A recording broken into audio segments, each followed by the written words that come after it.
Lokesh Muniji is one of the great advocate of peace, and he travels around the world and heads the Jain tradition, and very dynamic spiritual leader and known all over, and we welcome him. Finally, I would request Muniji to just say a couple of words before we end. विश्व भर में कोटि कोटि लोगों के भीतर moral values, spiritual values and human values की ज्योत जलाने वाले ज्योति पूज्य गुरुदेव, रेस्पेक्टेड मिस्टर एरिक, गुरुदेव के इतने अथाह ज्ञान के बाद कुछ कहना बहुत ही अटपटा सा लगता है,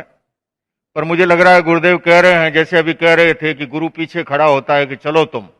और मुझे तो कह रहे हैं कि पीछे नहीं, मैं तेरे साथ ही हूं, मैं तुम्हारे पास ही हूं, बोल तुम। दो शब्द इतना ही निवेदन करूंगा। बात चल रही है स्पोर्ट्स में एथिक्स की, बात है बिजनेस में एथिक्स की, पर मुझे लगता है स्पोर्ट्स में एथिक्स या बिजनेस में एथिक्स से पहले एजुकेशन में एथिक्स को लाना होगा। जब तक एजुकेशन में वैल्यू बेस्ड एजुकेशन नहीं होगा, बिजनेस की उम्र है 25 से 50 वर्ष की मान लीजिए, स्पोर्ट्स की भी उम्र मान लो मैं अगर कह दूं तो 18-20 से लेके 40-45 की, तो उससे पहले जब तक, क्योंकि मॉडर्न एजुकेशन सिस्टम जितना है वो केवल हमारे लेफ्ट हेमिस्फीयर को जगा रहा है, जो कि बुद्धि, गणित और तर्क के लिए रिस्पॉन्सिबल है, और इसीलिए जो अभी प्रश्न आया था हार और जीत के बीच का या स्पोर्ट्स के अंदर अनैतिक बातों का, जब तक मेंटल डेवलपमेंट और इमोशनल डेवलपमेंट का प्रावधान नहीं जुड़ेगा, और इसलिए पूज्य गुरुदेव आर्ट ऑफ लिविंग के माध्यम से जो अलग जगा रहे हैं वैल्यू बेस्ड एजुकेशन की, जो अलग जगा रहे हैं मेडिटेशन की, योग की, प्राणायाम की, क्योंकि स्पोर्ट्स के अंदर मेडिटेशन, योग, प्राणायाम, स्पिरिचुअल, ये सब मददगार बनते हैं। मुझे एक छोटा सा प्रसंग याद आ रहा है। क्रिकेट की दुनिया में जिन्हें लोग भगवान भी कहते हैं, सचिन तेंदुलकर जब नर्वस 19 के शिकार हो रहे थे लगातार, चंडीगढ़ से उन्होंने संवाद स्थापित किया। उनके मित्र ने, किसी ने कहा, मैंने उस समय गुरुदेव से सीखी हुई, जो गुरुदेव ने कोटि कोटि लोगों को सिखाया है, डीप ब्रीदिंग का, दीर्घ श्वास का जो प्रयोग है वो एकाग्रता की रामबाण औषधि है। और स्पोर्ट्स के अंदर भी, चाहे विद्यार्थी हो, चाहे खिलाड़ी हो, चाहे व्यापारी हो, सफलता की कुंजी कहीं है तो वो एकाग्रता में है। तो आज मैं समझता हूं ऐसे सागर के बीच में हम गोते लगा रहे हैं,